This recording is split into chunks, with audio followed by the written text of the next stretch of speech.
What up, everybody? Welcome to Keeping It 9450, code name WBB. I'm Daniel Artest, your host. I got Lolo in the building, K-Dot, aka Text Winners in the comments lounge.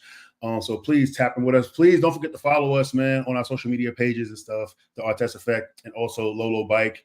If you're listening to this podcast as well on the audio, don't forget to follow us on Spotify and Apple. And then today, Apple just released an email saying that you can actually now listen to the Apple podcast on your web. So you don't have to, go in and go to your app and listen to your podcast that way. So now more people can reach out to us. I know we always on our webs, on our phones and everything. So please tap in with us. Lauren, what's going on? How you doing today? I'm back, baby. I'm happy to be back. I can't literally Lolo Bike. I'm happy to be back. I actually miss podcasting, which is weird. Like I often feel like I podcast all day and like most of my free time goes to podcasting. So I thought I was gonna be relieved from the break, but so many things have happened like while I was on vacation. So I'm happy to be back. I had a great time with my family. I was trying to keep up with my younger cousins, and that was not a good idea. Some of them are in their early 20s. So we went on a family cruise. It was great family time. But I'm happy to be back. Yeah, it's good to see you back and stuff, man. I know that you had a great time and stuff with your family and everything. I seen you on the boat and stuff, and Red Dress Lolo was in the building. That's what's up. That's what's up. Yeah, but it's glad to be back on the podcasting thing and stuff. Just a little recap. Last episode, it was just me, and it was a great episode. Lauren and K-Dot was killing me in the chat. In the group chat about my tornado experiences, about my knowledge about tornadoes, man. But it's all right though, y'all. It's all right. You know what I'm saying? It's all love and everything. But anything you want to add on that more publicly now? You know what I'm saying? Since we talk about tornadoes and stuff. Listen, I will I'll leave that up to you because yeah. Yeah, let's get right into it. Oh, shout out to everybody in the chat too. Moni, what's going on? Are we early? We always go on at 8:30, right? 8:30, yeah, that's what I'm thinking about. Like, no, we're not early. Well, maybe we about early. Sometimes it'd be like 8:40 sometimes. That is true. I guess we always say 8:30 and then it don't really be 8:30. So yeah. You're right. Look, they gonna call us out on it. I love that. I love to see accountability, baby. Accountability. I like that. But shout out to Deshelle, Moni, Felicia. What's going on? Obviously waiting on Darius and everybody to come check on into as well. Ghost, wherever you at. You know what I'm saying? We miss you. Don't even speak that name. All right. So let's start off real quick with this WNBA, 2K25 player ratings real quick. The 2K is my thing and stuff. And I just want to know who's overrated, underrated, and who's just who's just right. So like I know that is pretty much not your thing, but I kind of want to get your opinion before I give mine first. Yeah. K-Dot, you got the graphic for us? The 2K ratings. I'll start talking while he's pulling that up. Not yet. Okay. So my only issue is I don't play 2K. However, this is gonna date me way back, but whatever. I used to play NBA Live right back in the day, right? Yeah. NBA Live. And so I used to play video games, but my whole point of saying this is that I just feel like none of the rookies should be over or at 90, period. Like, I'm sorry. Like it's just the rankings were a little bit iffy for me. But that's the main thing that stuck out. Like, I think that the rookies are playing great. I think that they are this new wave of what it looks like to play basketball. It's not really, you can see the transition, right? Like it's not as many back to the basket bigs. Like everyone's getting out, running. It's, a lot more point forwards and stuff like that. So the game is changing. And this generation of hoopers are going to continue to change the game. However, with all that said, they are not 90. Caitlin included. Like Angel and Caitlin being over 90 is crazy to me. You got to give them space and room for improvement. And to me, that's really just the main thing that stood out. I think I'm going off of memory, and y'all know my memory is not that good. but I want to say Brittany Griner was at either a 94 or a 96. She is not that either. That's also another one that stuck out to me. Yeah. She is not, she honestly is probably at an 88, 87, in my opinion. 96 or 94 too high for her this year. In fact, she had 4 rebounds the other game. You're 6'9". Foul trouble or not, you're 6'9". Yeah, I agree. I do think that Brittany Griner at a 94 is a bit overrated. But let's start at the top though, right? Yeah. Asia Wilson, a 99, Stewie at a 97, man. That's high praise. So that means that out of both WNBA 2K, NBA 2K, Asia Wilson's number 1. Because the highest is on the NBA side is Nikola Jokic with a 98. So Asia is the best player in the game. You know what I'm saying? That's kind of dope, right? I really like that. But like the rookies part, the rookie part of it, like my thing is this. I do agree with you. I think that personally, Caitlin Clark is an 84. Angel Reese is like a 79 to me, 79, 80. I think Cardoso is a 77 or 76. And you know what's funny? I think Rakia Jackson is right where she needs to be at 80. Cameron Brink at an 80, I think that she should get an incomplete because she's injured. But if she wasn't injured, I would have her.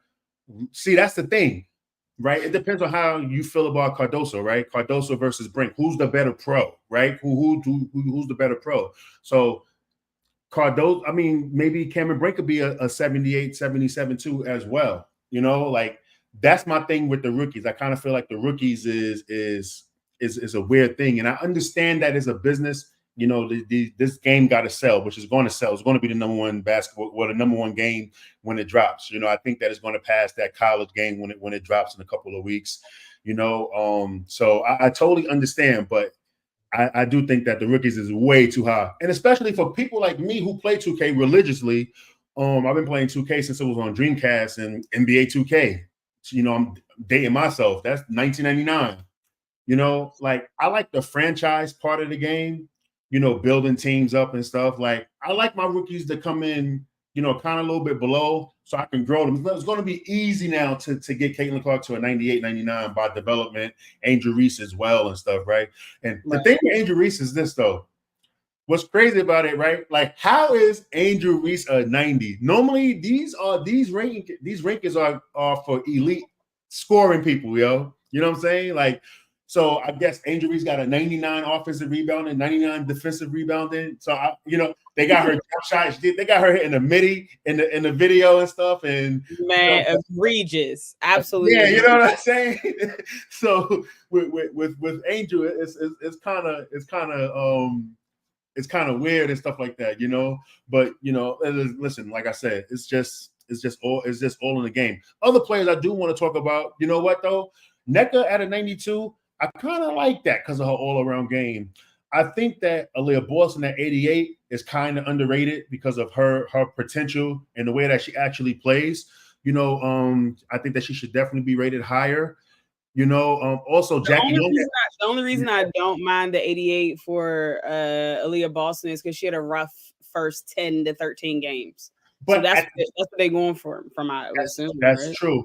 See, but how 2K does their rankings, they do it off the previous year, which is weird. And this is why I think that WNBA 2K and NBA 2K need to be separate release date games because of this. You're getting all the rankings from last year.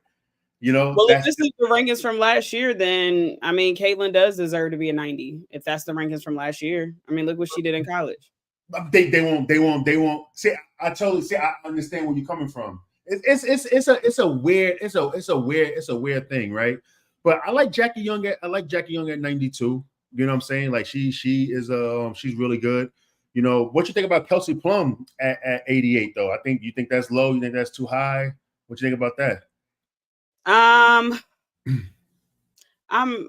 guess I'm okay with that. I think actually for the top 5 WNBA players, I think in my opinion, I'll go into further detail later, but I think Nafisa should be higher than Stewie.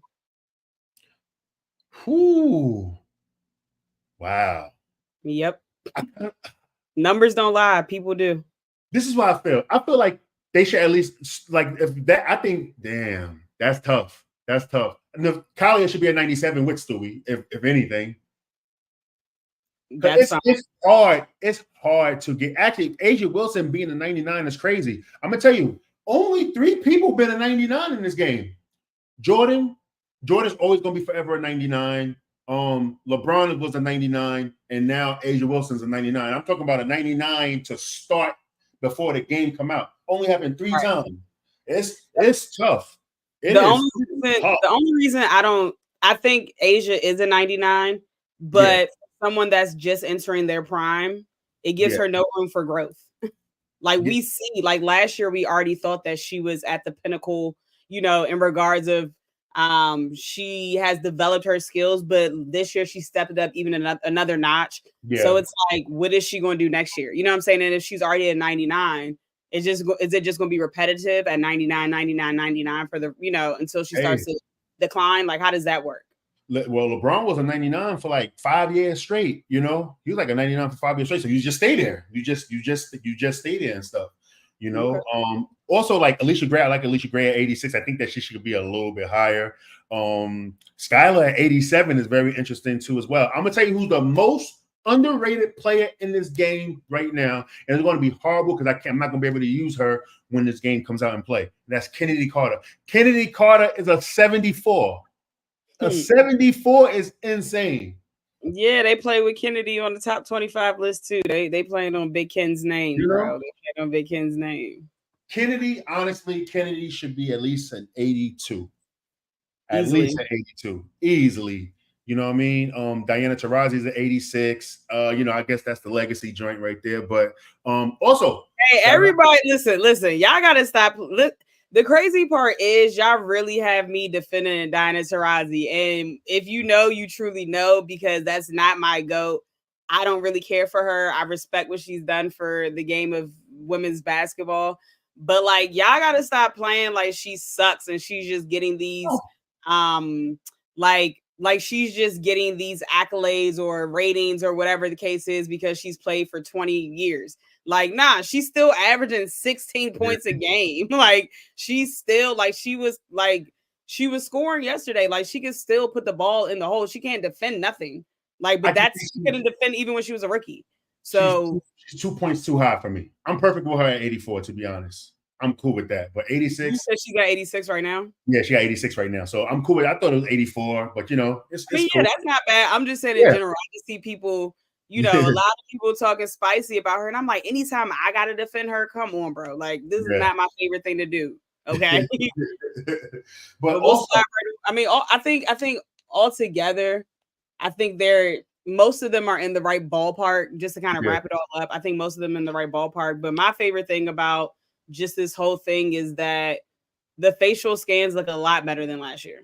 Yeah, that was my next. I was just about to go into that too. Yeah, definitely. Everybody's looking like everybody so far. Caitlin Clark looks like who she is. Obviously, they was going to step the face scans up. I knew that was a given. You know what I'm saying? Like, listen, if they didn't step the face scans up, if they would have had Caitlin Clark looking like Caitlyn Jenner, it would have been on, yo. I'm sorry, man. It would have been on. The timeline would have been crazy. 2K would have been crazy. You know what I'm saying? It would have been on. So, nah, Caitlin Clark, they had to get that right. Asia Wilson is deadly accurate. You know, Angel Reese is accurate. I like how they got the lashes and stuff when they showed that and stuff. Crazy. You know? But I want to see how they do the rest of the roster. Don't just be doing the faves now. Do everything. Yeah. Do everything and stuff, man. And Darius, you're wrong. DT should not be a 90. Yo, you're bugging, son. Like, Darius, man, like you need some help, brother. I love you, man.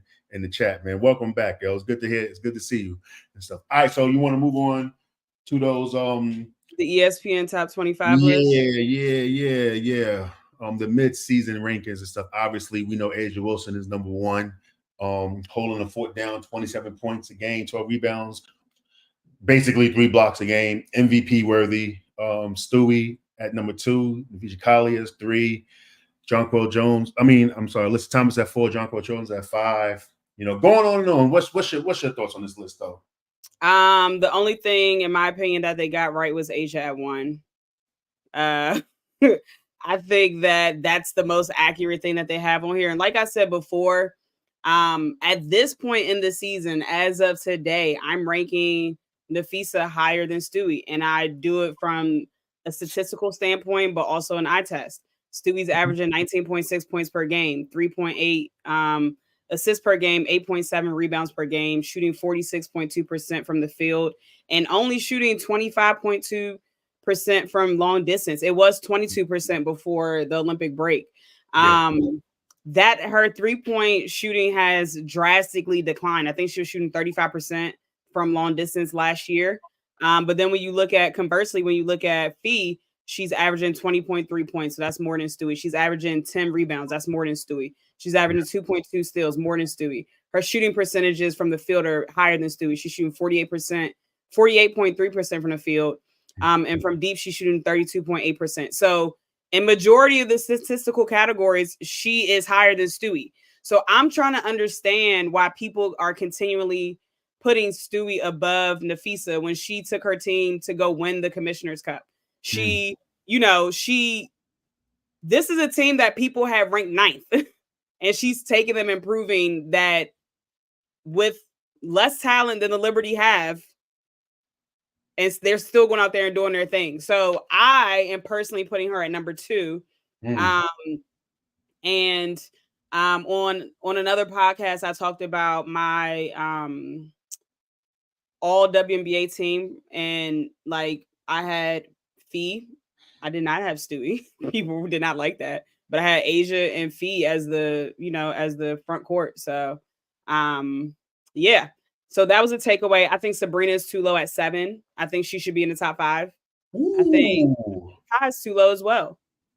Bro, Sabrina has literally, like, Sabrina at this point in the season, I'm not saying it won't change. At this point in the season, Sabrina has been the most consistent and most impactful player for the Liberty.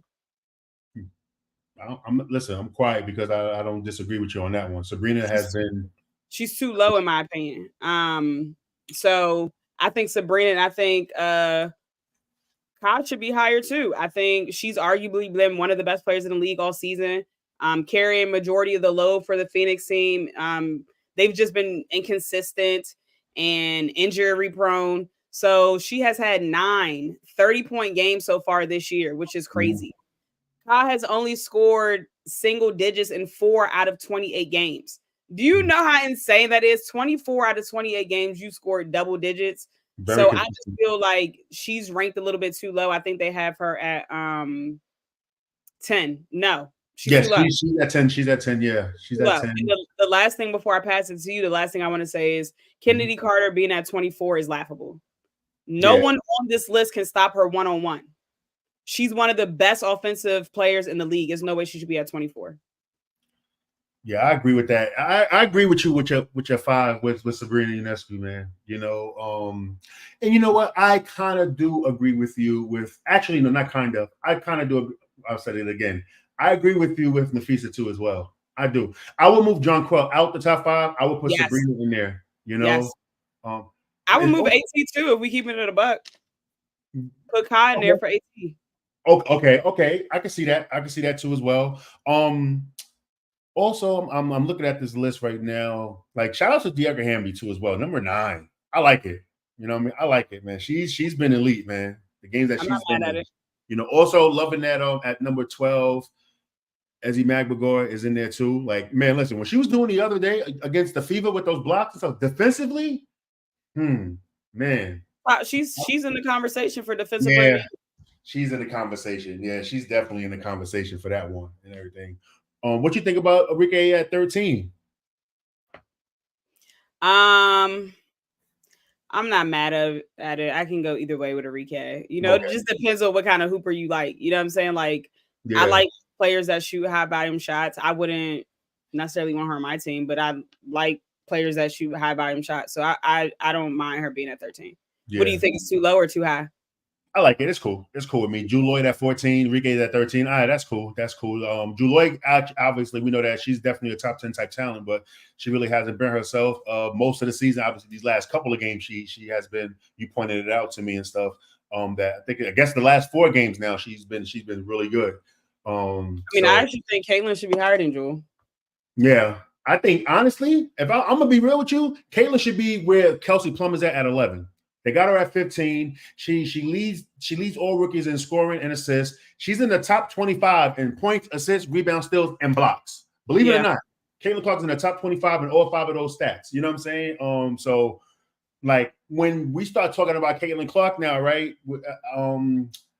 LeBron asked me a question too. He thinks that, and I say no. I think that Caitlin Clark is second team because Sabrina's having an elite season right now. She's got to lock that point guard spot down in that first team. But you think Caitlin Clark has her chances to be second team All WNBA now is like kind of almost a lock, almost?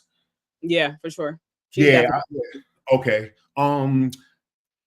Brittany Griner, they got Brittany Griner at 16, Aaliyah Boston at 17. That's tough, man. I love Aaliyah Boston game, man. She's underrated, man. You know, she's getting think the whole Caitlin Clark thing is pushing Aaliyah Boston out of people's minds and stuff. They gotta stop that. She was flirting with a triple-double yesterday. She played strong defense. And people try to say she didn't have a good game. I'm like, huh? Because I think she scored 9 points. I'm like, do y'all know basketball is more complex than just putting the basketball in the hoop? Like she was so integral, like in their ability to win yesterday and everything that they were doing, like her assisting, her rebounding, like it's more than just scoring. And I think that people are so captivated by what Caitlin Clark can do with the ball. They don't realize the other pieces that help Caitlin be Caitlin. You know what I'm saying? Like they don't realize the screens that AB sets to get Caitlin open. They don't realize the rebounds that get Caitlin an extra possession. Like these are things that people don't realize because they just want to see the ball go into the basket. Like that's what they deem great basketball. You know, but you know how it is. It's just the fans. It's not us. You know what I'm saying? It's not us. It's just these praised fans and everything that don't really care about watching basketball. They just care about watching their favorite player. All right, do your thing and stuff, but we already know what it is and everything. Listen, at number 20, Kayla McBride, man, having a resurgent season. You know, she was flirting with that 50-50-90 for a second. Games where she slipped, but still having a great season still. You know, look, Brianna Jones coming back. You know what I mean? At number 21, Ryan Howard at 22. We know Ryan Howard's way better than 22. Alicia Gray's at 23. And you said Kennedy Carter at 24, which is definitely I think Kelsey Mitchell is a little bit too low too. She's been playing her ass off. Yo, listen, when she shoot the ball, the trajectory touches God, before it goes into the rim, man. I love them shots. I love high arcing three because he'd be like, whoa, that is crazy, man. That thing is like, yo, God's like, all right, hold on, you're too high. Let me help you right there real quick. You know, man, listen, my good sister is increasing that free agency money, okay? Oh, yeah. She's definitely in the 200,000 a season range and stuff until, obviously the season goes up and then everybody can be making millions. But she's definitely, listen, I am paying her more than Erica Wheeler, yo. You know what I'm saying? Does Erica Wheeler still play? I don't even know. She wasn't even in the arena yesterday, or she was on the bench. I don't know what she'd be doing. Every time she just makes a mistake, I'll be like, "Oh, come on, yo! Like, what happened? Now you just stealing bread now, man." You remind me of like when my man back in the day. You know what I mean? I'm a date y'all real quick. Jerome James played for the Seattle Supersonics, right? He was horrible. Had one good moment in the NBA, and then signed a $30 million contract with the Knicks. And then when he got the bread, just chill. That's Erica Wheeler's getting the Jerome James Award, man. Okay. Kelsey Mitchell is making the same as Erica. Okay. Well, I wish they could go to 300, man. But right now, obviously, we don't know they're going to 300. But listen, she's a near max type. That's crazy. I think somebody's going to give her the max if she keeps like the way she's been playing. The Falcons. Listen. But I don't know. Initially I was like, I think she will leave. However, what situation is better? They got young talent there, in Indiana. They got young talent. They're starting to build chemistry. She's getting a lot more open shots than she probably would have gotten because of all the attention to the AB and Caitlin Clark pick and roll and just the attention that they garnish. So she's kind of in the perfect spot. Yeah. It just depends on their camaraderie, like off the court and stuff like that. Like, does she actually like these people? You get what I'm saying? Like, yep. And that was in my notes too. My next question: should she actually leave? I don't think so. Right? She should definitely stay. I don't think so either. Why? It makes sense. It really makes sense to say to stay, build this team up and stuff. Obviously, I know that you want to win, but y'all winning. Y'all at 13 wins now, right here, right now. Y'all at 13 wins in 28 games last year. Hey, our prediction we still got a shot for 20. Yep, we got we still got a slim shot. That's the thing. I'm trying to think of like where would she go? What teams have max money? Like after next season, Connecticut will have max money. Because they have so many free agents. Vegas still has max money. Oh, that'd be crazy. But you got to get rid of one of the guards if you get her. Yeah, if I can get Gabby, we gotta wait for Gabby. Let's go on Gabby watch first. So let's see what Gabby gonna do. You know what I'm saying? Let's Gabby, come on through. Listen, we don't need to call you. You're good. Come on. Yeah. The Aces need another player, man. Now. But they gotta cut somebody, right? Because everybody's technically healthy. I'm gonna tell you this right now. I'm cutting Christian Bell. I'm just tired of the dancing and hanging out with the celebrities and no improvement, man. You just there for vibes and going on for the vibes and stuff like that. And that's no disrespect, man. I like her game. She was great in college. Shebron. That was a nickname. So do we put some of that? So clearly we're putting some of it on her, right? But do we put some of that on the coaches for development as well? Yes, you got to. But at the same time, this is a winning team. So it's hard. Think about it. Like even with the Warriors with Kuminga, like Kuminga's a great talent, but they're like, nah, we still trying to win. Well, Steve Kerr doesn't know how to develop talent, so that's why that happened. Yeah. Like it sucks that he had to get called out in a press conference, and then Kuminga came out the next game and he came out and started averaging 16 points a game. Yeah. Like, why was that on the bench? Why was he getting DMPs? Yeah, that's the thing. So they trying to win. And think about it. The Warriors was out at one point, out of the championship discussion. Then they just win in 2022 out of nowhere. So it's kind of hard to develop when you're trying to win a championship at the same time. That is really tough. So I know that she's in a wrong position or whatever, but I just think that she's just not right for this team. Obviously, from a vibe standpoint. And that was my next thing, K-Dot, too. Like, because Tyler Marsh is a great development coach, but it's still hard, though. It's still hard because also she was dealing with some injuries and everything like that. But it's a business, too. So sometimes it happens. It happens and stuff. As long as you cut Sid Colson, that's not happening. But, it is what it is at this point, man. You know what I'm saying? If I can get Gabby, I'll make that move easily. Show said in Becky's defense, she never had to develop talent. She inherited a ready-made championship team. Shout out to Bill Lambier. I agree. For me, I'm not, and this is no knock to Becky at all, but I need to see more before people start putting her in those greatest of all time coaching conversations. Like you just said, like she inherited a great team already. So what can you, and I'm not saying that that's an easy task because you have to manage egos. You have to make everything fit and work when you have 4 Olympians on your team. So I'm not belittling the job that she's doing with the Aces. I want to see how good she really is, though. Can she take a team that's not that talented and make them compete? She's going to be tested in a couple of years when these contracts start going up. We're going to see how good these coaches are when they don't make more money than the players anymore. It's over after that. Then we're going to see who's the frauds and everything. That's just what it is, Like, listen, $1 million a year for a coach. Your best player in the world is making $200 actually, because she took a discount, so this team can still be together and everything. Right. We're going to see now when that $1 million contract is up against a player making $3, $4, $5 million a year. We're going to see what's really what, So. Like, and y'all right about that inheriting talent and stuff. But I also don't think that she needs to be on the greatest coaches of all time list now. I mean, y'all bugging now. It's too soon for that. You know what I mean? But obviously the winning will put that on there. Like if she wins 3 in a row this year, she's going to be the second coach to do it. So that's kind of it's kind of tough and everything. But I think that we should table those type of conversations until then. You know what I mean? Because of the team that she got, it's kind of easy right now. Obviously, they're having a little bit of struggles, but for the most part, it's been real easy and everything. So you want to do these quick game recaps real quick? Yeah. Starting with the Atlanta Dream, they snapped the 8-game losing streak by winning 83-81 over the Seattle Storm.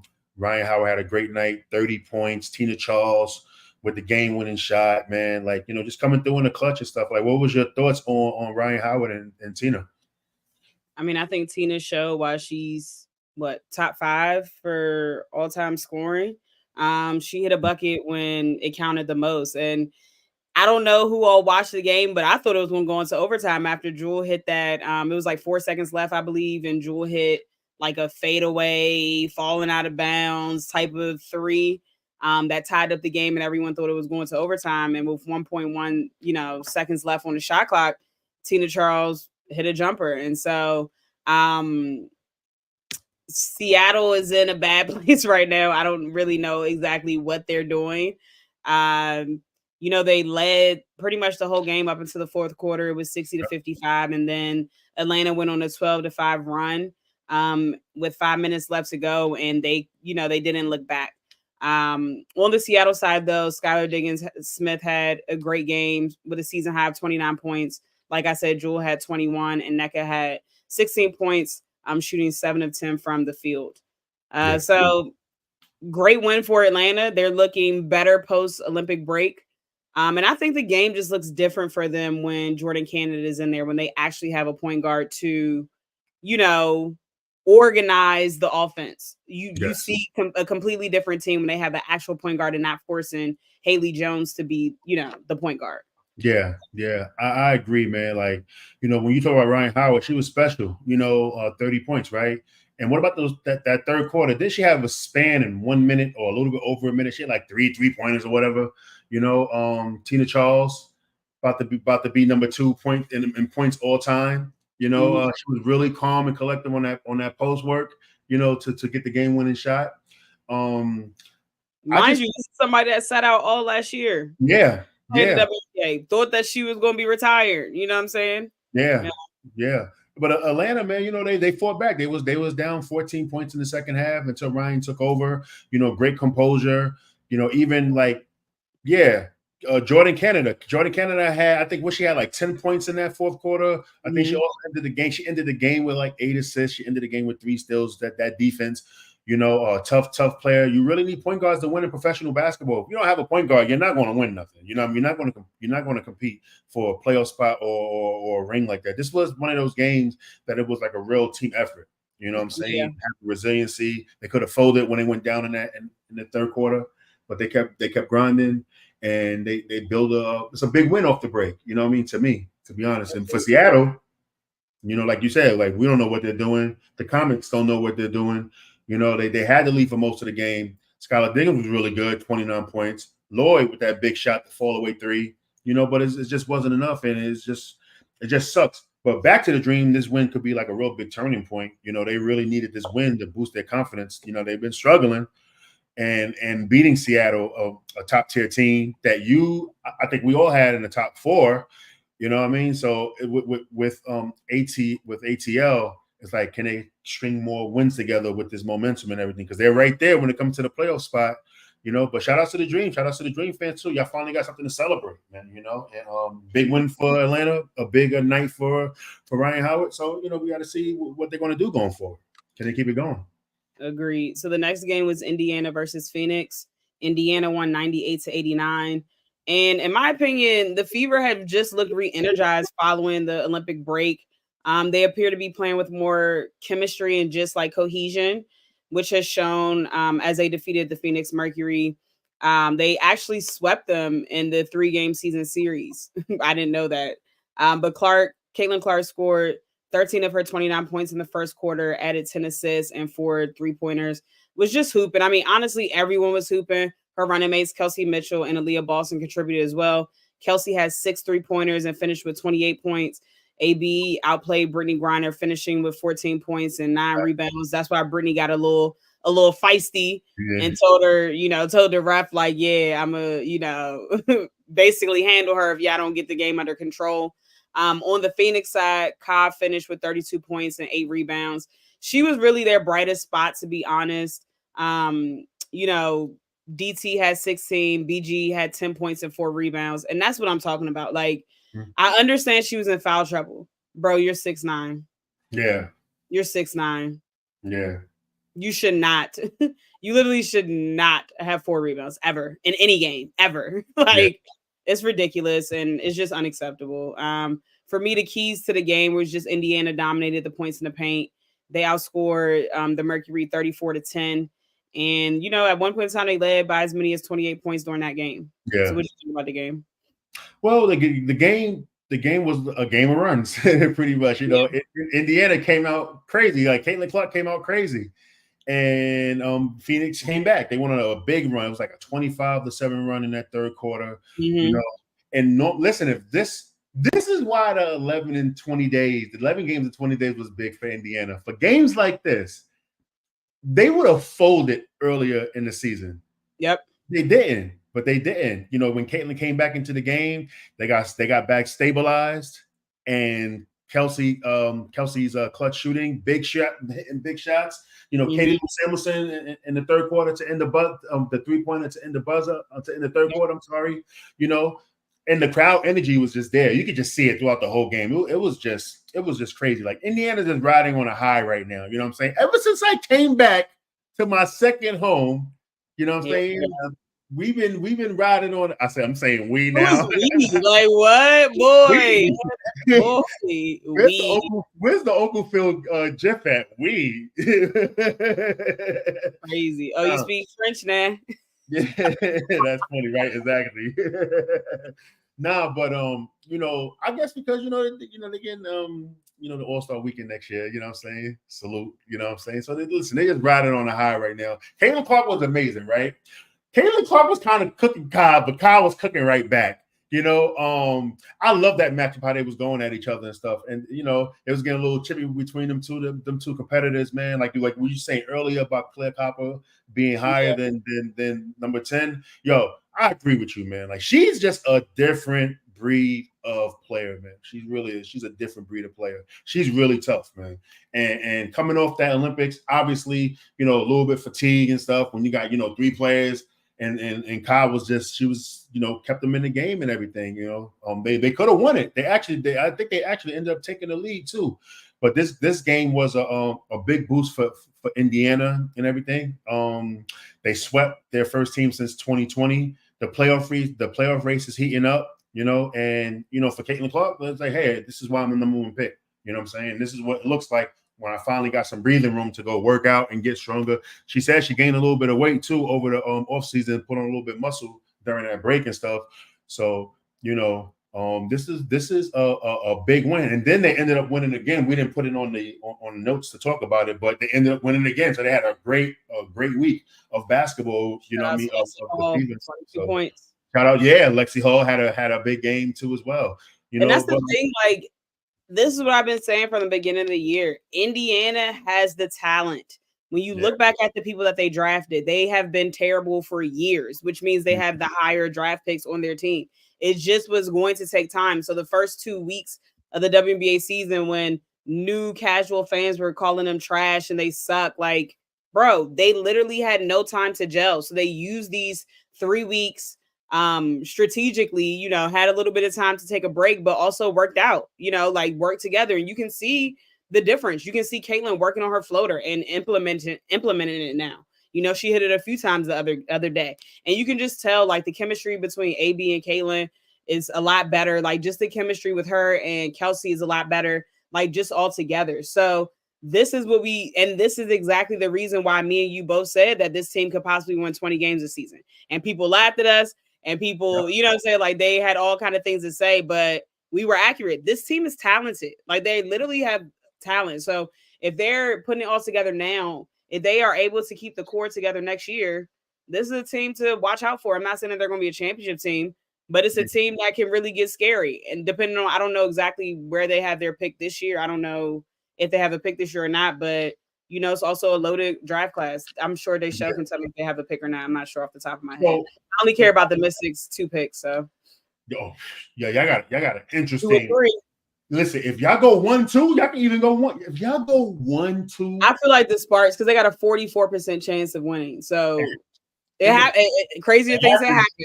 Think about it. Bro, if they go 1-2, I'm getting courtside seats. The Bulls, remember the Bulls when they drafted Derrick Rose, they was just basically one game out of the playoffs, so they had the 14th pick for the lottery, and they go get Derrick Rose.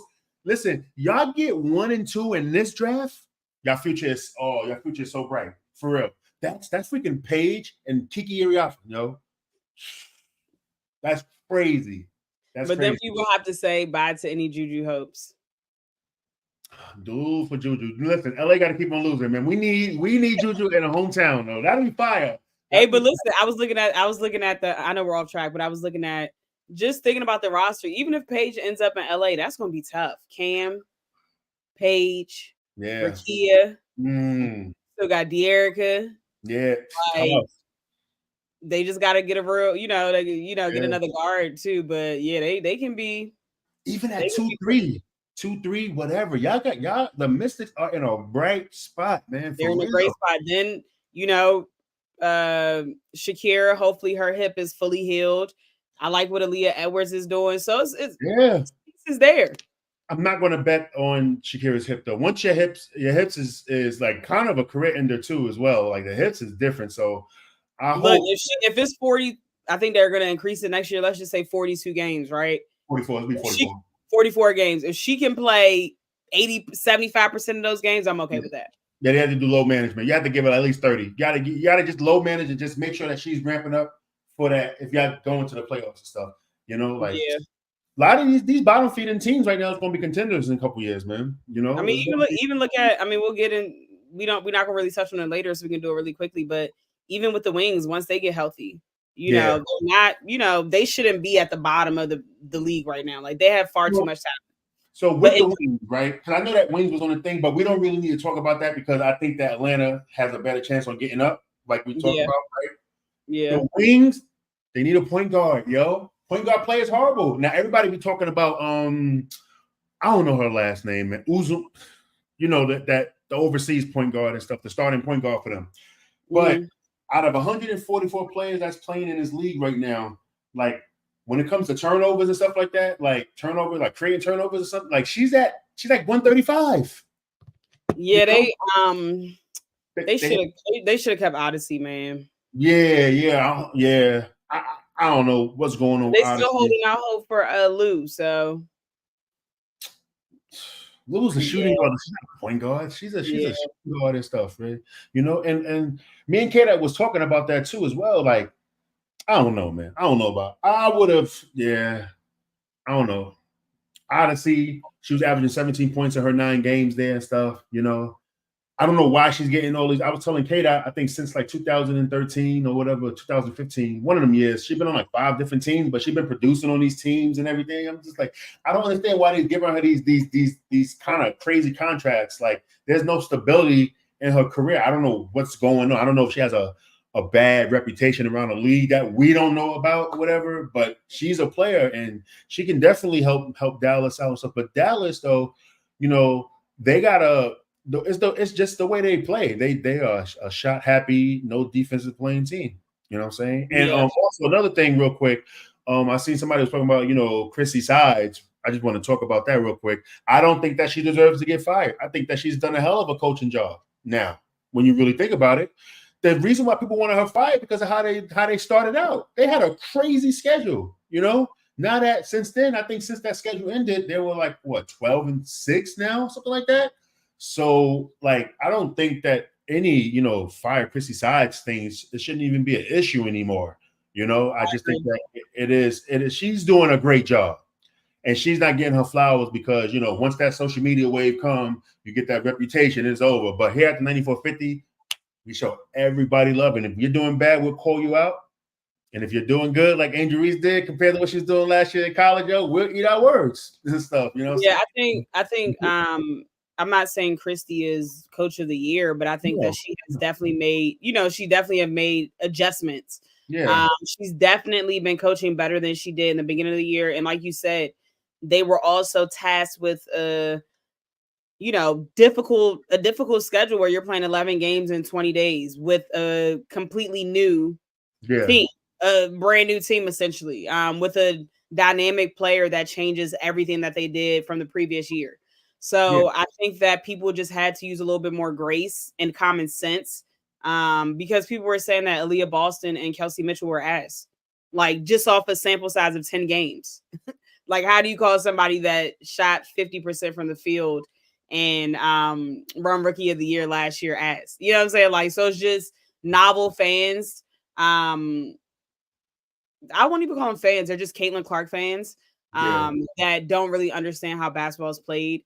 So they just, if they see someone miss a shot, they're automatically just like, oh, they suck. And it's like, bro, this is a whole new team trying to come together. And now we're finally seeing the product of what happens when you build chemistry and some type of cohesion. Yo, that was I'm about to make that point too. And I was about to say literally, and another thing, everybody's talking about they want to build championship culture, right? They want to build championship culture. They want this, they want that, right? So that takes longevity, right?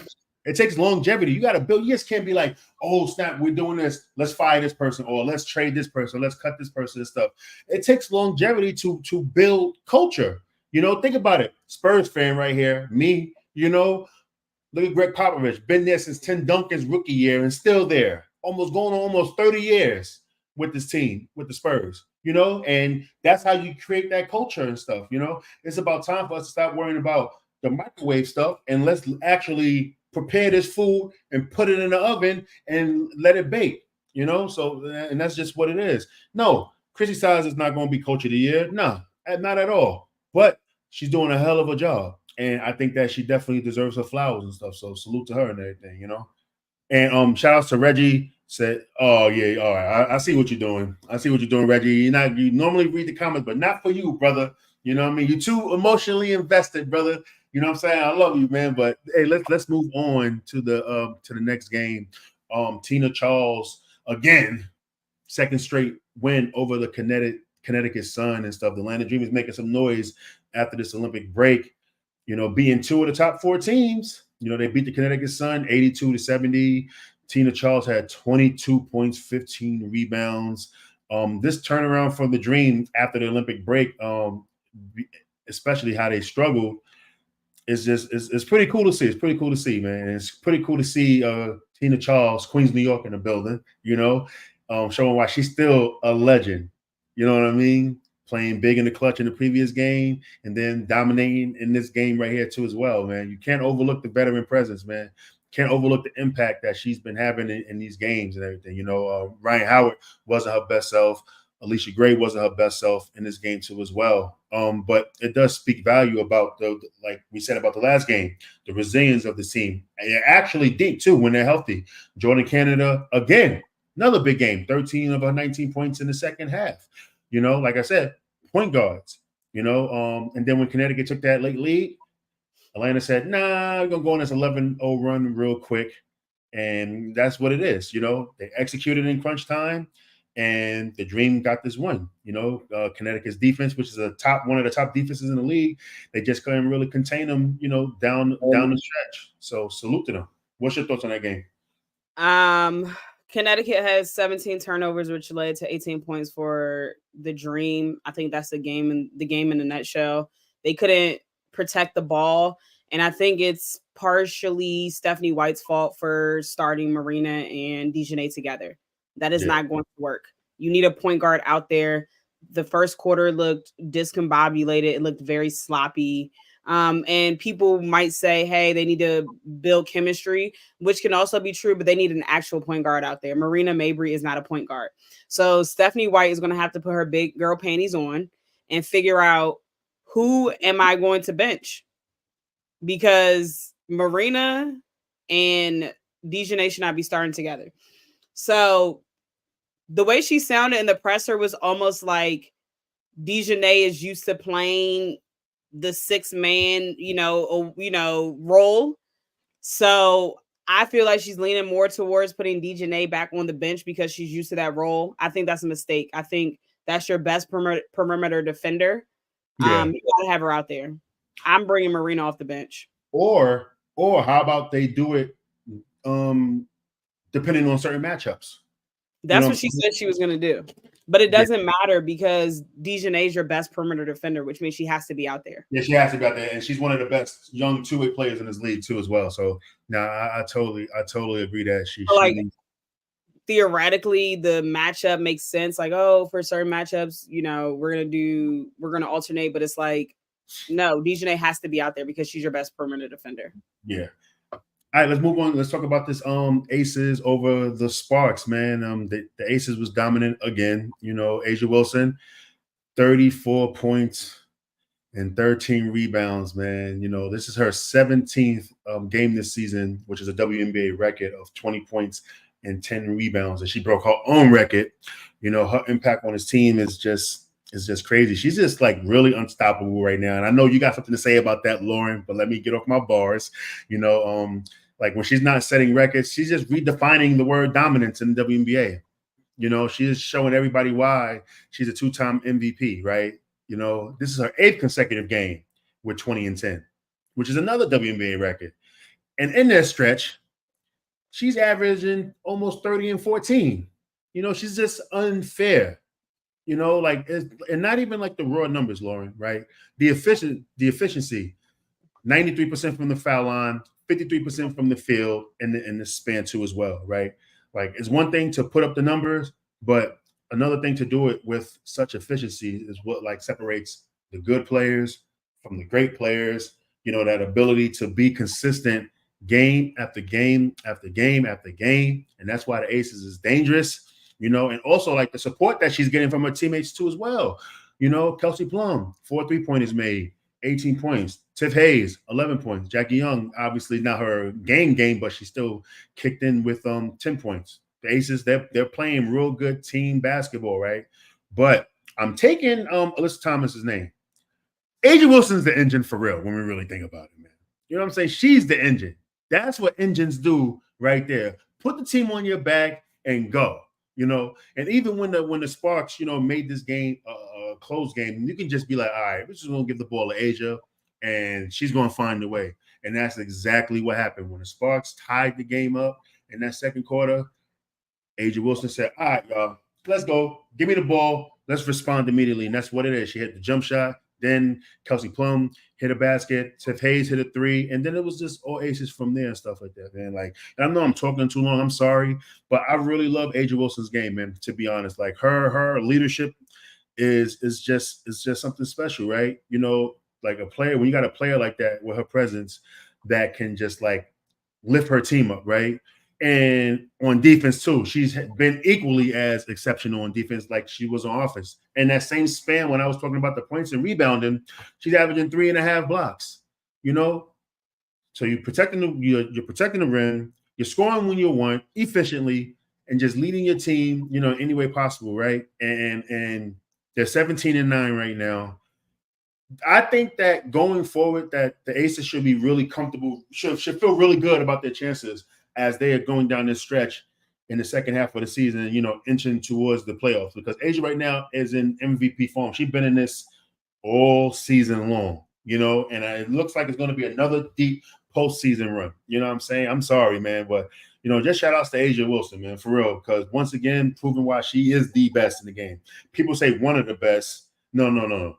Why she's the best player in the world right now. You know what I mean? And I think that honestly, like the Aces, they're in great shape. You know what I'm saying? I'm not looking at that 17-9 record. We know what happened. But since Chelsea Gray came back, even though she's struggling, that record, I think they only lost like 3 games or something like that, whatever, maybe 4 tops, But like, yo, shout outs to A'ja Wilson. I know, I'm sorry, Lauren, man, but like she does not get enough credit at all until we got 1,000 people in here. To be exact, 1,008 up in here right now. And people saying that A'ja game is not exciting and stuff. You know what I'm saying? I'm like, yo, hold on, man.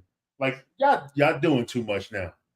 You know what I'm saying? If you watch basketball, A'ja game is very exciting because you would see the improvement from when she came into the W to right now. She's just doing the stuff that she's doing this year. She wasn't even doing last year. Getting a rebound, bringing the ball up, setting the offense and stuff. Knowing everybody's plays, knowing the defense. Come on, man. Yo, people be bugging when it comes to A'ja, and I get it, man. the rookies coming in here and everything like that. But y'all, if y'all really love basketball, man, y'all will appreciate what AJ Wilson is doing, man. It's just a shame that, a lot of you fans, man, just want to appreciate just one player or two players, and you're not even appreciating the best player in the game, the best player in the world when it comes to women's basketball. It's really insane. You know what I mean? Get your head out your ass, man. Watch more basketball.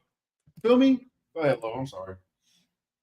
I mean, you just went on a whole soliloquy, so I don't really have anything else to add about Asia, but I will just say the most disrespected person in America is the Black woman. Like, when Black women are confident in themselves, when they're the best at what they do, people don't like that. So for people saying her game isn't exciting, you don't really like basketball. Like, let's just keep it a buck. You don't like the fact that this Black woman is thriving at the age of 27. Like, you don't like the fact that her life is better than your life will ever be. Like, you don't like the fact that she's confidently walking in her purpose. We can even go as far as Angel Reese. Like, they paint her as this villain when she's just a confident Black young girl from Baltimore, Maryland, that's taking the game of basketball and using the game to allow her to see different things that she's probably never imagined that she would see in her life. So when Black women are confident and comfortable in themselves, it's threatening to people. And I'm going to just leave it at that. As for the Aces, I disagree with you. I don't think that they should be comfortable. And I don't think that they should be comfortable where they're at because they're not playing good. Asia's playing exceptional. But as a team collectively, they're not playing good. And they should be worried because the Liberty are better than them right now. And I said that in the group chat. I told every group chat I'm in, the Liberty are the better team. The Aces went into the season again without a bench. Problematic. And again, some people are saying it's because they were putting all their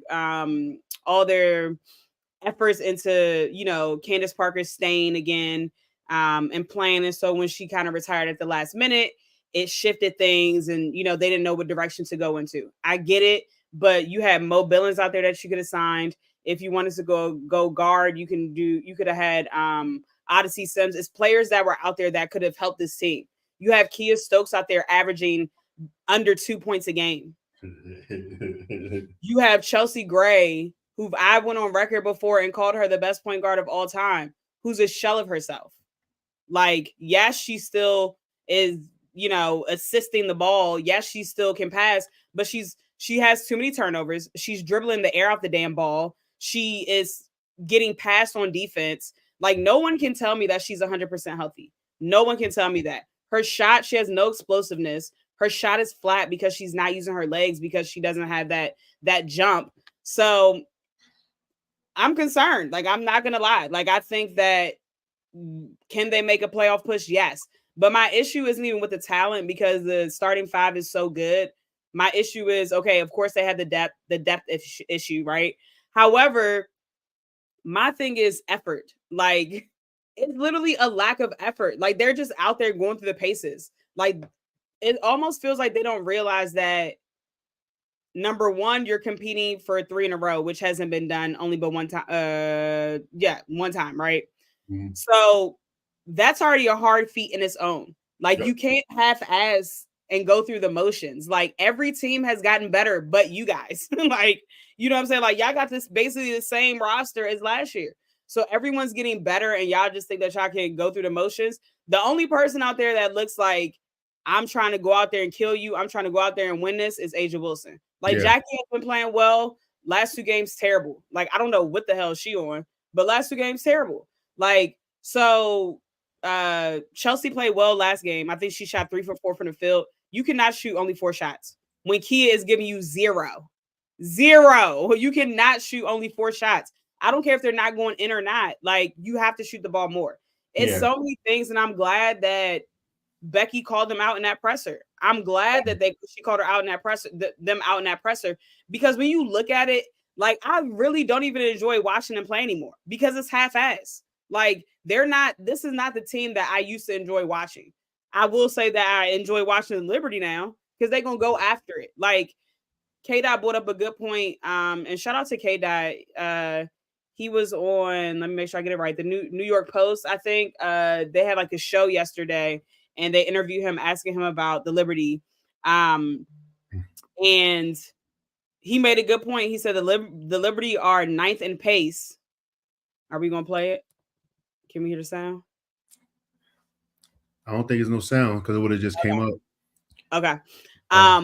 But yeah, so what he was basically saying on there is that the Liberty are 9th in pace and they still dictate the game. They don't have to run and gun, like they dictate the game from all over the place. And then when you look at their bench, it doesn't drop off when their starting 5 goes to the bench because they have people like Thebich coming off the bench, KT, they have these players that are coming in and making a difference. So the Aces should be concerned. I'm not going to say that I'm counting them out because I saw what Chelsea Gray did in 2022. She didn't have a good regular season that year, but she still came out and had a historic playoff run.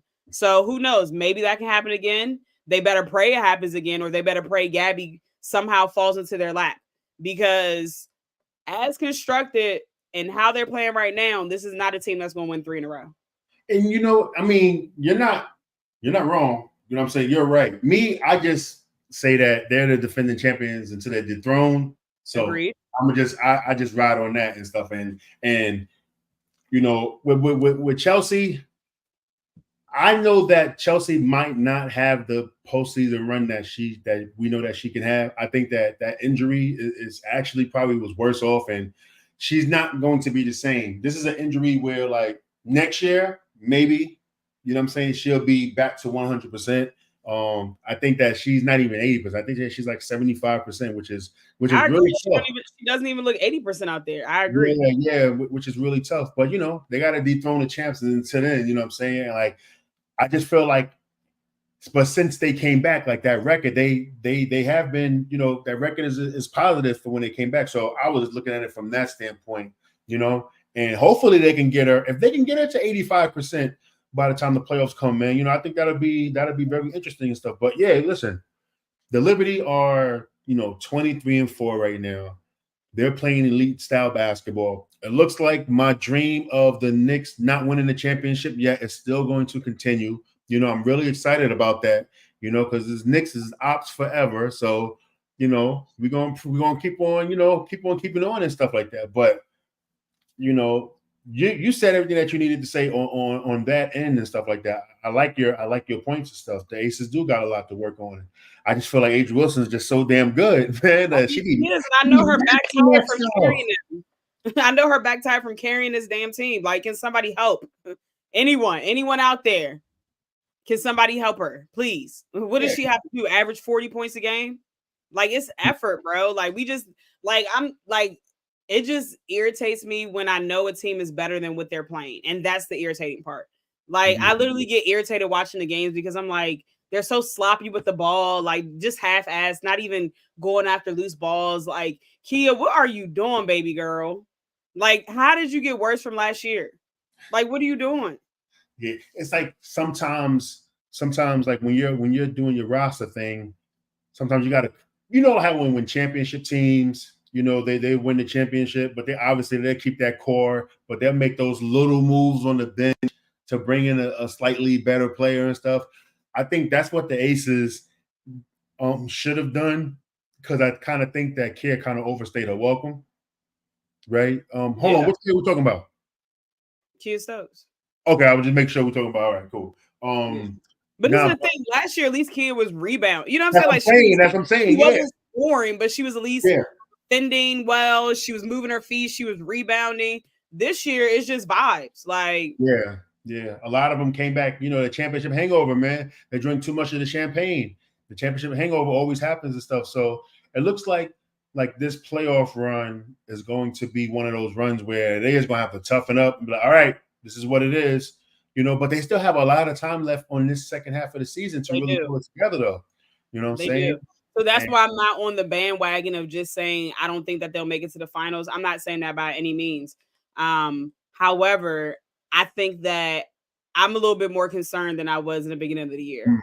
And I agree with Deshelle. They should have been on the phone with Emma Mieseman. I said that before Emma decided that she wasn't playing in the WNBA. I literally was like, bro, that would be the perfect person next to A'ja Wilson. Like, that would be, she would be perfect. She could rebound, she could defend, she can score.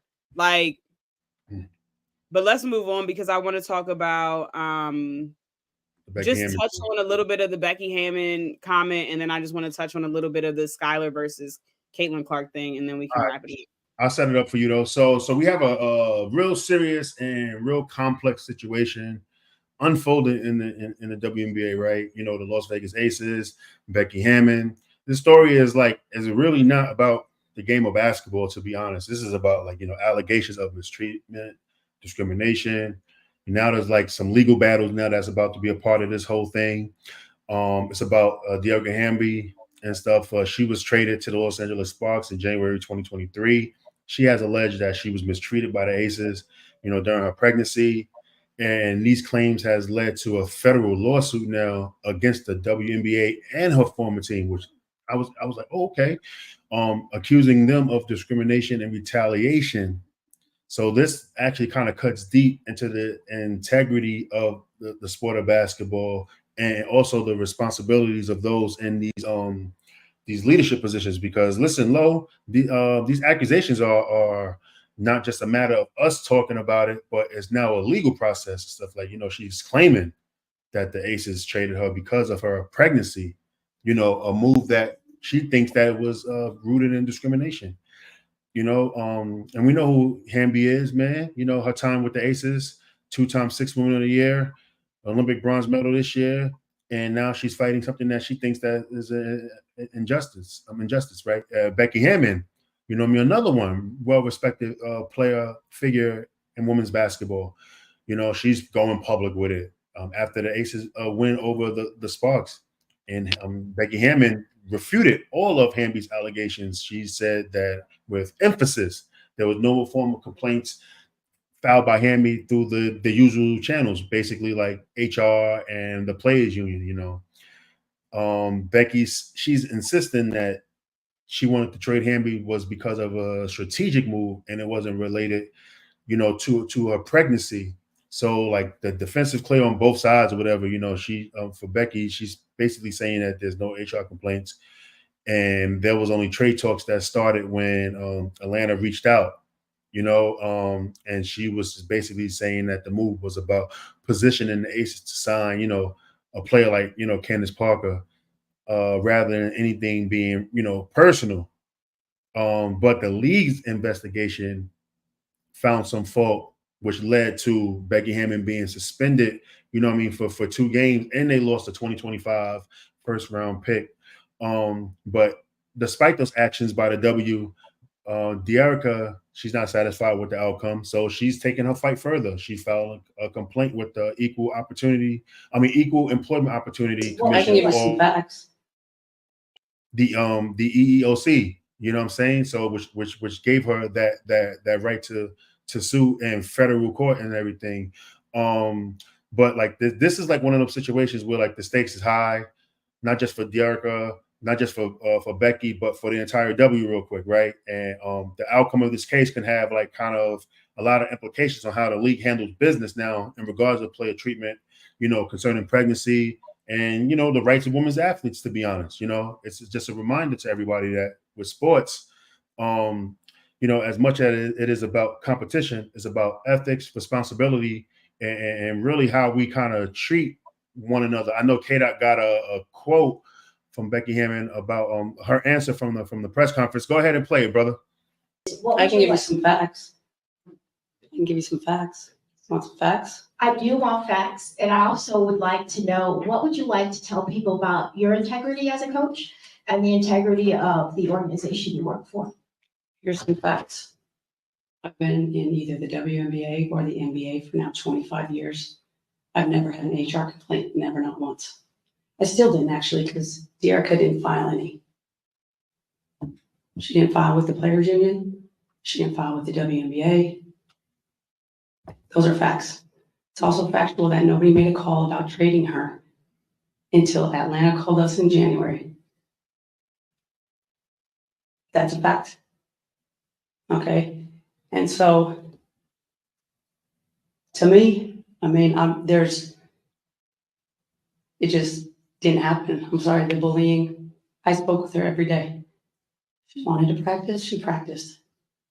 If she didn't, she didn't. Over the top care, actually. Over the top care. That's a fact.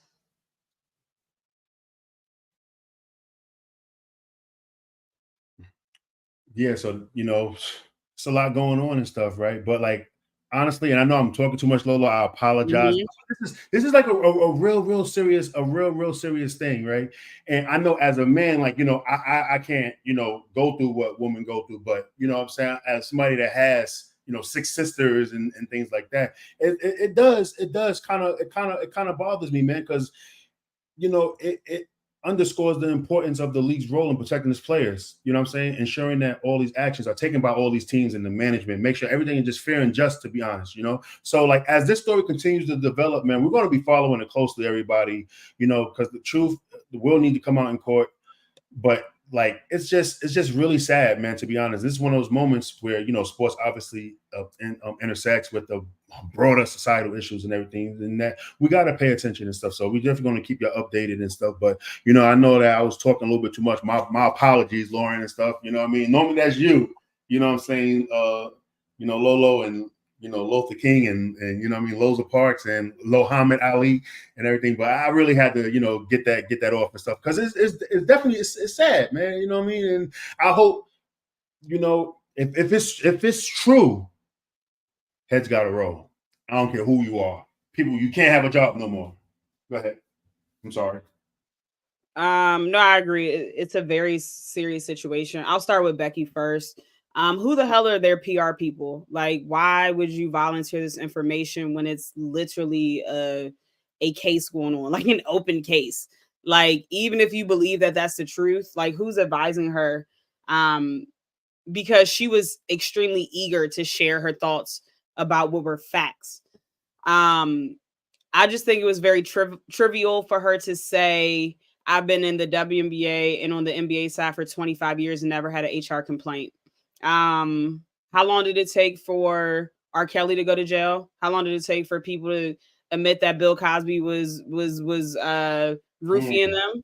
Like, I'm sure people weren't saying that when they were at the peak of their career either. Just because you have no complaints doesn't mean that you didn't do shit. Like, what? Like, I just thought that was a poor way of expressing your innocence, I guess is the best way. Because just because you don't have a complaint year 1 doesn't mean that year 25 something can't happen and you could be offensive to somebody. So that's my whole thing on Becky.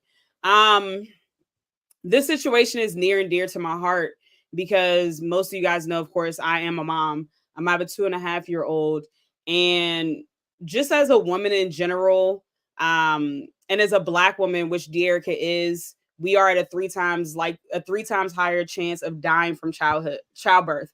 So not only do we not know if we're going to survive having children, but then you have to deal with the bullshit from your employer. Like, it's ridiculous. I mean, I spoke about it on Spaces. I have personally been discriminated against for being a mother. People say certain things, like, I'm not going to go into detail, but when I told my supervisor I was pregnant, people say certain things that you don't have the liberty to say as my employer, because guess what? In America, we have maternity leave. We have these things that are supposed to be granted to us. So I can see both sides, right? The Aces are an organization, they're a business, and they thrive on winning championships and making money. So if someone is pregnant or cannot play, the person is not useful to them, essentially. But that's just an L that you're gonna have to take, because these women are literally playing during their childbearing years. What the hell you think will happen? De'Erica and Skylar are not gonna be the last 2 women that are pregnant during the WNBA season, or just pregnant in general in the WNBA. So I think, aside from the Aces, aside from Phoenix, I think it's a foundational issue in the WNBA that needs to be solved. Like, these women are hooping, like I said, during their childbearing years. Whether you need to extend the roster so that it won't affect teams as much if someone goes out with pregnancy, I don't know which I need to do. However, it needs to be fixed. Like, if De'Erica is truly saying that she feels discriminated against, like, it's silly when people say it's retaliation. Like, are y'all not smart? Like, this lady makes what? Let's say, I don't know how much she makes, but I would say it's between $175 and $220 a year, right? She has 2 kids. That ain't shit when you have 2 kids. I'm gonna just let y'all know that now. That's not a lot of money when you have 2 kids, and especially as a professional athlete. You think she's going to go up against a big entity like the WNBA for retaliation. You know how much money it's going to cost her to go to do this, to see this court case through? Like, so that's the irritating part to me. Another irritating part is people pick and choose. Because people don't like De'Erica, they don't give a shit about her complaints, about her her lobbying for women to be treated correctly. People were up in arms 2 years ago when everyone found out that Phoenix treated Skylar poorly. But why is it not the same energy for De'Erica if she feels like she's truly been discriminated against? Like, anyone that feels like they've been discriminated against, whether it's ageism, for your sex, whatever the case may be, like, I just don't stand for that. And I know the Aces are like a popular team and a popular franchise, so people don't want to call them out. But I am, because that's ridiculous. If it did happen, it's ridiculous. Like, me reading court case reports that said that they allegedly looked at her medical charts or asked her what kind of birth control methods was she using. Bro, that's none of your business. That's HIPAA. It's literally illegal. Like, that is HIPAA. Like, it's just, for me, it's frustrating because it's such a stigma around women or athletes that become mothers, where they feel like these women are now going to deprioritize their sport and be less qualified to compete at a professional level, when that's not true. I mean, you can even look at the Olympic runner Allison Felix, who's won multiple gold medals. She dealt with this in 2019. Nike literally cut her pay in half because she was pregnant. Like, it's just unfair when you look at how women just persevere and show resilience and they're still just held back. Like, Serena Williams, she literally won a Grand Slam 8 weeks pregnant. Carrie Walsh won an Olympic medal in volleyball at 5 weeks pregnant. So these women can perform. And the thing is, De'Erica literally said that she would be back for the start of the season, and she kept her word and was back at the start of the season for the Sparks. So I just say all this to say that the language in the CBA needs to be changed. The players need to be protected. That's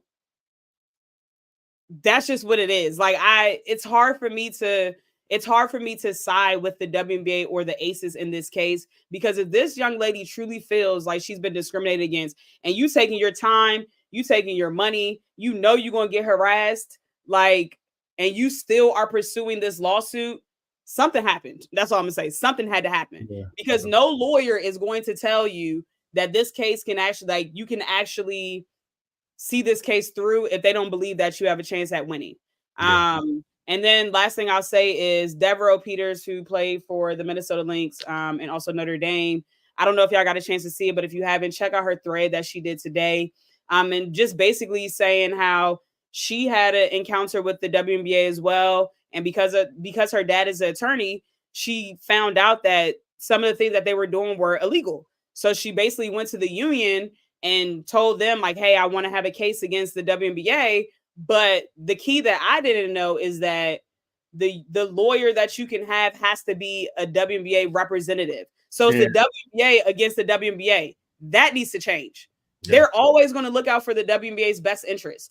That has got to change. And she also made a good point that a lot of illegal stuff goes on. People just don't report it because they don't think anything's going to happen. So for Becky to sit there and say, I haven't been reported to HR, girl, stuff has probably been going on, but people just haven't reported you. You know what I'm saying? Like, so I just feel like we think that athletes are robots and they're supposed to put their life on hold so they can play a sport. If she's telling you, hey, I'm gonna be back to my best ability in shape, whatever the case may be, this is what it is. These women are childbearing ages. It's just a hard concept to understand. Hell, before the 2020 CBA, they made these women buy an additional hotel room for their child because they were sharing rooms with players. Like, players were sharing rooms. So you had to buy an additional room for your child. Like, they have to change. They have to change the maternity protocol. They have to change the maternity rules for these women. I am happy that they at least get a full maternity leave. Before 2020, they only got, I think, 50% of their pay or 60% of their pay. So we're moving in the right direction, but we're not where we are. I'm just a little bit disappointed in people's reaction to all of this because it just doesn't make sense to me. Yeah. And also, like, you got these people on social media talking about like, yo, why certain players, like when the Aces is not saying nothing to defend their coaches. I'm like, yo, listen, this is an active investigation. You know what I'm saying? They're not supposed to say you can't say nothing. You know what I'm saying? Trying to call players out for being quiet and stuff. They absolutely have to be quiet. So, like we all got to be better when it comes to, touchy, situations like this and everything. You know what I mean? And it's just unfortunate. But like I said before, I pass it to you, Lo. When stuff come out, and if it's ugly, then people got to be held accountable. Heads got to roll. So we coaching, part of ownership, part of leadership and stuff. Whoever was involved, man, it might be curtains for you. And that's just my opinion, because this definitely can't go down, man. Nah. Come on, man. Can't be preaching, talking about sisterhood and all this other stuff, and y'all doing some other stuff, man. It's just wild, man. I'm sorry. Yeah. Yeah. All right. So the last topic, because we're already at an hour and 20 minutes. And Yeah. Y'all know my bedtime coming up. Gramps. The last topic. Hold on, real quick, since you said Gramps. Funny. Oh, I got you. Wait. All right, go ahead, man. Funny quick story. DA called me like this afternoon or whatever to ask me a question about something we were talking about tonight. And in the back, I had my phone on speakerphone. So as soon as my son heard his voice, he goes, "Pop, pop." When I tell you I lost it, hilarious. Like my son at 2.5 years old knew that he sounded like somebody's grandfather. That is insane. The apple don't fall far from the tree, my brother. What's crazy though? Like, Lauren just talk about all the stuff about ageism and everything, and then I get discriminated on. I need a 9450 lawyer for sure. I need to call my brother Isaiah Artest. Represent me, but he in Rwanda right now doing he's chilling with the literal gorillas in Rwanda right now. You know what I mean? So I'm getting grabbed up by the gorillas and stuff like that. But hope we come home safe. Yes. Yeah, he's on a he like you traveling all the time and stuff like that. So I guess I'm pop now, pop too. You know what I mean? I don't know, man. Look at Darius. DA's Lolo's sons got pop all crying. All right, last thing. Skylar versus Caitlin Clark. I saw a lot of discourse on the timeline. We're gonna keep it as short as possible. I saw a lot of discourse on the timeline about Skylar speeding up so that she purposely ran into Caitlin Clark. Okay. So do I think Skylar sped up? Absolutely. Yeah. Is it something that I would do? Absolutely. Like I would have did the same exact thing because it's a mental game. I'm trying to get in your head for the next game. That's number one. But number two, regardless of you being at home or not, you're not celebrating in front of our bench. You're not doing it. Like I'm going to knock you off your spot. And it's for Caitlin to do something about it. I have no problem with what Skylar did. My problem is the discourse surrounding it. Caitlin, just because of the media and her fans, we've been talking about it all year, especially about media personnel and others analyzing every move as jealousy when a player is involved in any shape, way, or form when it comes to Caitlin Clark. To me, it's interesting because they reserve this term jealousy just for women athletics, specifically basketball. When have you ever heard someone refer to an NBA player or a man as jealous? And I'm talking about outside of like the old heads that sit and hate on the younger players, but they don't use that word for men. And it's kind of irritating that they're deeming it as like a word that we're just going to use now for women, when you literally have Draymond Green, an actual psycho who causes people physical harm. No one's ever called him jealous. No one's ever called him anything. Like this same man kicked Steven Adams in the nuts, put Gobert in a chokehold, body slammed Bradley Beal, punched Jordan Poole in his face, stomped on Sabonis's chest, and yet no one has deemed him jealous.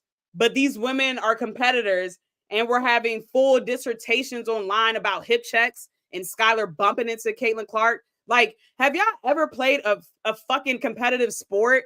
Like, have y'all? Honestly, like, it's all in the game. Like, so for Shannon Sharpe as a ex-athlete, a wonderful Hall of Famer, NFL player, for him to act like he's never done anything like that on the NFL field, like, please spare me. Like, it's a game within the game. Like, I can see if she literally went over there and slapped her in the face, different. Speeding up a little bit to annoy you because y'all just busted our ass, why not? I don't see anything wrong with it. What you think? I mean, you said it all and stuff, but I thought it was funny, to be honest, and everything, you know. I thought it was too. Listen, I've been on both sides of the coin as a basketball player. Listen, when I was in junior college, and y'all can read it in the article, I got an N1 one time in a big part of the game. I did push-ups in front of the other team's bench and got. Oh, yeah. I'm trying to knock your head off. I'm trying to knock your head off. I got kicked. Yeah. Well, I didn't get mad. I was like, all right. You know, because you knew you were stripping. Respectfully, and stuff like that. You know what I'm saying? All right, go ahead, coach. Kick me, do your thing and stuff. It's all good. It's no big deal. It's all a part of the game. Running by, I'll score a basket, run by the coach, and clap mad loud in his ear and stuff. Just doing dumb. That's all. It is just dumb stuff. You know. And that's what happens, you know. That's the action, and you know, Skylar did the reaction and everything. The only thing I didn't like is why they blow it up like that. Oh my God, it's getting heated. No, nothing wasn't heated. That was nothing, man. That was it's nothing. Just so frustrating because the thing is, Caitlin is good on her own merit. She don't need these people putting a cape on and saving her. She is talented. This girl can hoop. I said it before. She will go down as the best passer in the WNBA history. Like, I've said it before, and I'm going to continue to say it. But what I am sick of is seeing, especially these black men, like, y'all are fucking sickening. Like, it's not you. You know, you don't fit that category. Most of us are sickening. Yes, go ahead. But literally, when I go to these pages that are, you know, pushing this discourse about how all these women are so hateful of her, and granted, it probably is a few women that are jealous. People get jealous in life, but the fact that you're trying to put it on a whole league of just 144 players are jealous of her, like, bro, what did Emily Inkster say? We don't even talk about Caitlin in our locker room. The media is causing all of this ruckus. These women have lives, families to feed. Like, and y'all think that they just sit back and think about a 22-year-old girl all day? Like, come on, touch grass for real. Yeah. I'm just sick of the media. I'm sick of social media. I'm just sick of anything that ever happens to Caitlin is just blown up. Like, how many times has Shannon Sharp talked about how great Asia has been playing this season on his show? I'll wait. Once. But anytime Caitlin does anything, that's all we want to talk about. So it's just interesting. People pick and choose. And this whole savior complex for Caitlin is nasty because she's a big girl. She can protect herself. And not only that, she's a good basketball player. Her skill set is there. She does not need y'all to cape for her. That's all I got. And if we're being honest, some of the shit would be deserving for her because she be talking mad shit. And that's the thing. People act like they don't see her chirping too. She be wilding out there. I'm like, yo, okay. Which I appreciate. Chirp on, sister. Yeah. Chirp on. I love it. I like when the game get chipped. So, like, that shit excites me. I like it. It's basketball, man. It's basketball. You know, like, come on, man. Like, we cannot babysit women's basketball, man. We gotta let these women be, let them go, let them be great, man. It's insane, man. But also, yeah, like the whole savior thing, man. Like, come on, man. This is pro basketball, man. We gotta stop holding people's hands. You know what I'm saying? This is pro basketball. Let it play out. Look, Q said in the chat, he said they say the NBA is getting too soft, but as soon as something happens in the W, it's jealousy. Exactly. Yeah, it's just, but it's the media though, and you know what it is too. I'm noticing a lot of things in media too. I'm noticing a lot of stuff. So they do this thing now where it's called rage baiting. You know, so they'll put all this stuff in the headlines and stuff because now these accounts are getting paid now. Somebody posted an account that talked about women's basketball that like Twitter paid them like $12,000. Crazy. But hold on now. Look, now what we got to say to get the bread? Let me know. I'll tweet like, I'm willing to do everything except for a few things. You know what I mean? It's a couple of things I wouldn't do. I got cold and stuff like that, but there's a lot of stuff that I would do. Plus to get a $12,000 check, man. Every time we tweet something every week or every month or whatever. Like, come on, you know, help us. Come on, Elon. Stop playing. Nah, but seriously though, like that's what they be doing, this whole rage baiting now. Because remember, Lauren, I told you this before. K-Dot's listening in the comments. I tell K-Dot this all the time. It doesn't matter if a page gets 6 million impressions And in them 6 million impressions, there's 500,000 bookmarks. There's, 500,000 quote retweets or whatever. There's 990,000, comments at the bottom or whatever. 400,000 likes on this one tweet. As long as the data says that this tweet is getting engaged, it doesn't matter if out of those 1 million comments, let's just say 90% of them is negative. Everybody's going crazy. And the other ones is positive. The other 100,000 is positive. It doesn't matter. They don't see the separation of, hey, this is a bad take or whatever. Like if we go to Amazon and do a review, we could rate it 5 stars or 1 star. It doesn't matter. On Twitter, if you could rate a tweet 5 stars or 1 star, it doesn't matter. All it matters is that it got engaged. And engagement, impressions, all that stuff equals money. That's all it is. So that's actually very smart, to be honest. It's a very smart business move. I don't know how to rage bait, or else I would. You know what I'm saying? I really don't know how to and stuff. Like they do it all the time. If you look on TikTok, there's this girl, right? Like she eat mad food. I mean, she's overweight and everything, and she just purposely eat mad food. Like, here's the life of a 26-year-old. Here's what I ate today. Ate like 16 Big Macs in the morning, and then go to lunch. No, dead serious. Was going crazy. But she had like 800,000 comments. 800,000 comments. The stuff was like, I know them comments was crazy too. Yeah, it was crazy. They was like they had one with a music group full of big men, big. I'm a big guy. I'm talking about bigger than me. Made me look small. Crazy, right? They named the group in the comments OBCD, like ACDC. Yo, they was going crazy. The comments, they was going crazy. That one, I think it had one of the most. I think it had like 1 million comments in there. But that group don't matter. They eating off that though. They're able to make millions of dollars off of posts because of what they're doing right now. Like, think about it. Like, if we was, which we're close to being a part of the paid YouTube thing, we need some more followers. We almost at 500. We have 441. So, like, if we're getting paid on YouTube, right, and you see how all these comments is coming in, that counts towards that. So sometimes they do the rage bait stuff to get it. Right. And, everybody in the basketball community is overly sensitive when it comes to something. Caitlin Clark, once that name rings bells, it rings bells. Like sometimes I would just do a YouTube short and put Caitlin Clark name in there or whatever, a highlight of Caitlin Clark or something like that. The biggest, the most viewed one we got was the bump with Kennedy Carter and Caitlin Clark. It did 13,000 in one day. Yeah. One day. Crazy. Yeah. Crazy. I mean, even when I tweeted about, actually, I forgot I tweeted it until Maddie said something today. Oh, I saw that. And you said, Maddie, you sent this one out. I said, oh, here we go. No, I tweeted about this yesterday, and I muted it yesterday. But it was basically the video. I'll say this and we got to go. It was basically the video where Sabrina was saying that she was on stage with Adam Silver. Shout out to the commissioner. If you know, you know. But Sabrina was on stage saying that she possibly is going to do the 3-point shooting contest with Steph. And so my comment was basically like, but you wouldn't do it for your own league, girl, bye.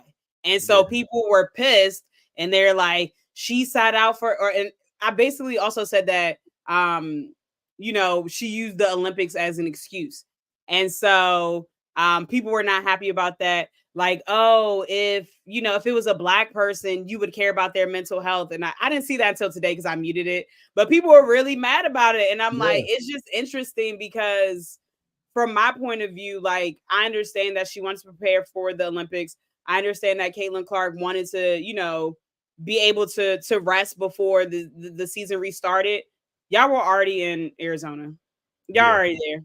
So my point in saying that is like, women continually say they want to push the game forward, but when the ball is in your court, are you doing what you're supposed to do to push the game forward? Yeah, like this was a lost opportunity. And again, because y'all can't read and can't comprehend, I never said that it wasn't going to be an opportunity for it to happen again. Of course it's going to happen, but you can't continually say grow the game and then not grow the game. Like, that people want to see you and Caitlin go head to head in 3-point contest. Why not just do it? Why? You're literally already there. Now I can see if you weren't already in Phoenix, cool.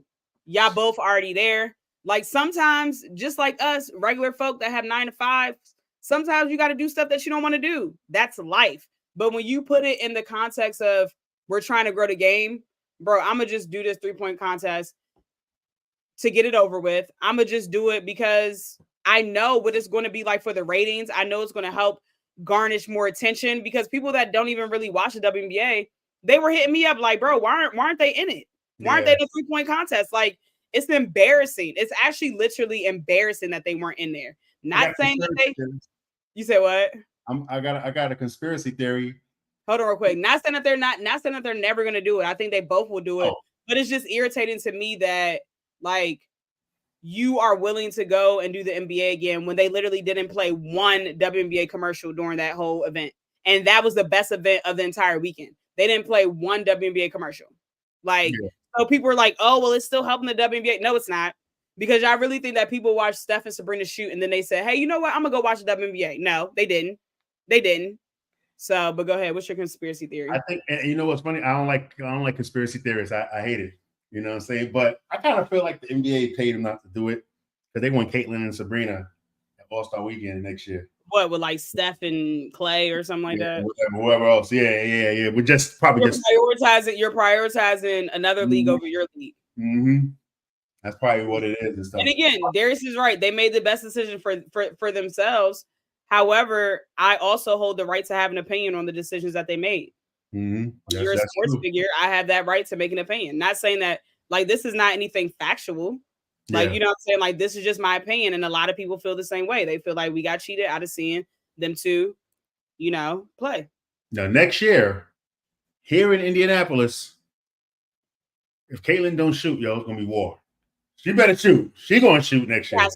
She has to. She'll shoot it next year and everything, you know? Yeah, this is funny. Both of them will be in there. Both of them will be in there next year. Yeah. You know, as long as there's no injuries and all of that stuff, both of them will be there next year. I like Darius said, I would love to see Sabrina and Caitlin go at it. Hopefully they go to the the finals and be able to shoot it out and stuff. And obviously 9450 will be there to see that through too. Darius said I don't feel cheated. I wouldn't expect you to feel cheated because you're a Liberty fan. All the people that were on my nuts were Liberty fans. Like I mean, literally, it was all Liberty fans. So I don't expect for you to feel cheated. Yeah, but let's wrap this up. I got to go to bed. Yeah, and before we go, and even like when you talk about the troll tweets, whatever. Sometimes I do it when I say, "Yo, timeline is sleep." Something. That's me being an asshole and trolling. You know, and it's old and played out. That's why I always comment under it. Please. That's why y'all be telling me, like, I'll be like, we know that you're actively engaged. Like, we know what you're doing. That's exactly. That's why I'm like, bro, stop. Like, exactly. Now, but we're gonna get out of here and stuff, yo. Thank you for listening to us, Keeping 9450, codename WBB. Don't forget to follow us on our social media pages and everything, right? And I said it slow. Actually, there we go, Kate. Man, come on, man. We need you to, snap, brother. Follow us on X at the 9450, YouTube at the 9450, the 9450 _ on Instagram, at Patreon, patreon.com/KI9450, and also on TikTok, the 9450 _ Don't forget to follow us also, Lolo Pope, Lolo Bike on Twitter, myself, the Artest Effect on Twitter, the 9450 on Twitter as well. Like I just said that, whatever. Yeah, Laura, I'm getting tired. But yeah, with that being said, we're gonna get out of here, y'all. Y'all be safe. Y'all have a great day. You know what I mean? Listen, justice for De'Arica Hamby, man. Once again, we got your back. We standing beside you or whatever like that, And also, like I said at the bottom of underneath my name, yo, we got to get out and vote, y'all. That's as simple as that. Working on something. And we're gonna see y'all, I guess, on Wednesday. We got a fun show for y'all. We gotta figure out the game. Yeah, well, it's gonna be Wednesday or Thursday, whichever one makes sense. Our midweek show. We got a fun list for y'all that we're gonna talk about. The list, the mid-range mafia list is officially done, so we're gonna do that with y'all. And also, and I'm gonna tell you about it, Laura. I forgot to tell you about it, but we actually have a very interesting blind ring. This time, this blind ring is going to be so dope. I can't wait. I'm gonna tell you about it, Lauren. I'm sorry, I totally forgot to tell you about that. I'll tell you about it when it's over and stuff. But I saw the tweet. Y'all stay tuned. Y'all be safe. Love is love. Peace.